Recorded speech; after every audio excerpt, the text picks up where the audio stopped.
नमस्कार, मैं मोहन रवींद्र पाटिल, हिंदीत बोलू मराठीत बोलू? नमस्कार, मी मोहन रवींद्र पाटिल, अग्रिसेना पालघर जिल्हा अध्यक्ष, राहणार जुचंद्र. 2-4 दिवस अगोदर ती मी न्यूज पाहिली. खूप वाईट वाटलं की संगतीला राहून आज अचानकपणे हा निर्णय घेतला.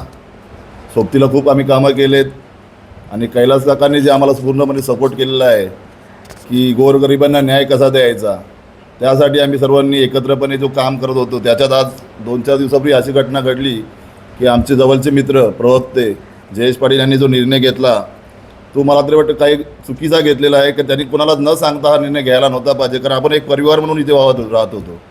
एवढंच नव्हे तर मी अग्रिसेनेमध्ये कमीत कमी 2014 सालीपासून मी एकत्रित काम करत आहे.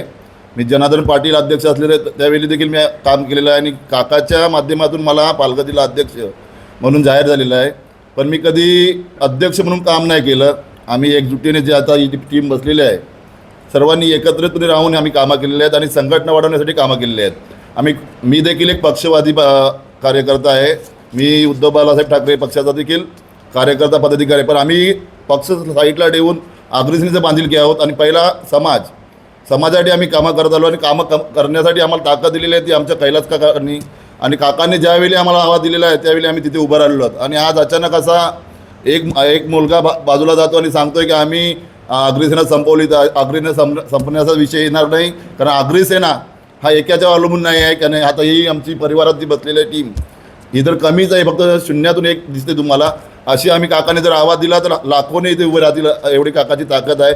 पण जे आज आपले प्रवक्ते गेले त्यांनी जे हा विषय मांडला आहे त्यांना एक सांगितू इच्छितो की अग्रिसेना शेवटपर्यंत साथ देईल. अग्रिसेना ज्या माणसांनी आमच्यासाठी कामं केले त्यांना आमची गरज आहे, त्यांच्यासाठी आम्ही शेवटपर्यंत साथ देणार. आणि अग्रिसेना अजून कशी वाढवायची हे मोहन पाटील आणि आमचे बसलेले सर्व टीम ताकदीने उभे राहणार. एवढं सांगून मी 2 शब्द पूर्ण करतो. जय हिंद, जय महाराष्ट्र, जय अग्री.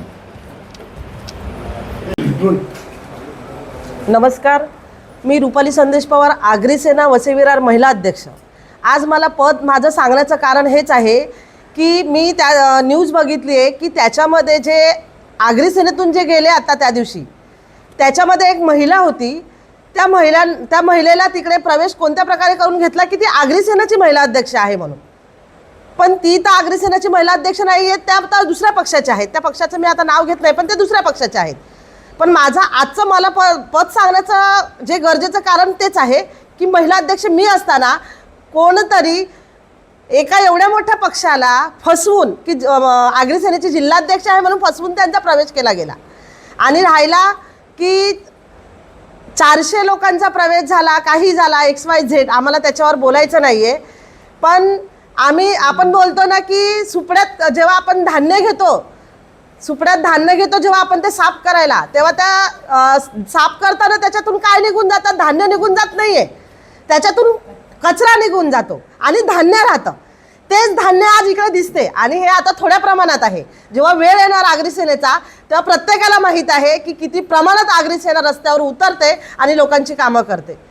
आम्हाला कोणावर टीका करायची नाही. गेले चांगले आमच्यासाठी जे होते, आपण बोलतो जे होतं ते चांगल्यासाठीच होते आणि आमच्या तऱ्हेने जे झालं ते चांगल्यासाठी झालं. आम्हाला कोणाच्या गोष्टीचं दुःख नाही आहे. पण एवढंच आहे, आपण ज्या ताटात खातो त्या ताटात त्याची जाणीव प्रत्येक माणसाने ठेवायला पाहिजे, एवढंच म्हणणं आहे. अग्रिसेना के रेडी रोल यस रोल. नमस्कार, मी चेतन सुभाष गावड, अग्रिसेना पालघर जिल्हाध्यक्ष ग्रामीण.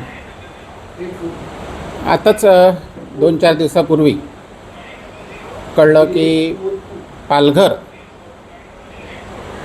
शहर प्रवक्ते जयेश पाटील ह्यांनी कुठल्या तरी पक्षामध्ये प्रवेश घेतला. त्यांच्या पुढच्या राजकीय वाटचालीसाठी आमच्या पूर्ण अग्रिसेना परिवाराकडून खूप खूप शुभेच्छा. फक्त एकच सांगू इच्छितो की अग्रिसेनेमध्ये गेली 2018पासून कैलास काकांनी अग्रिसेनेची धुरा आपल्या खांद्यावर घेतली आणि जेव्हा सुरुवातीला जोडल्या गेल्यामधला मी पहिल्या दिवसापासूनचा त्यांच्या कार्याचा साक्षीदार आहे. आणि ह्या प्रवासात सुरुवातीला तर आम्ही 4-5 जण होतो त्याच्यानंतर जो लढा केला गेला, जो संघर्ष केला गेला आणि या संघर्षातून आगरी सेनेची जी वाटचाल होती त्याच्यामध्ये शेकडो कार्यकर्ते इथे आले, शेकडो पदाधिकारी जोडले गेले आणि ह्या पदाधिकाऱ्यांना सोबत घेऊन कैलास काकांनी समाजाच्या हिताची शेकडो कामं केली.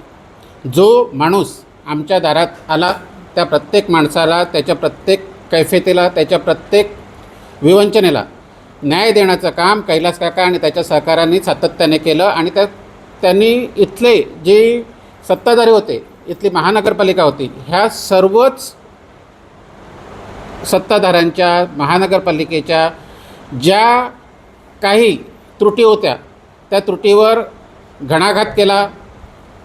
विरार वसईमध्ये कुणाची हिंमत नव्हती सत्ताधाऱ्यांच्या विरुद्ध उच्चारायची, परंतु कैलास काकांनी येथील गोरगरीब भूमिपुत्रांना अन्यायाविरुद्ध आवाज उचलायला आणि लढायला कैलास काकांनी शिकवलं.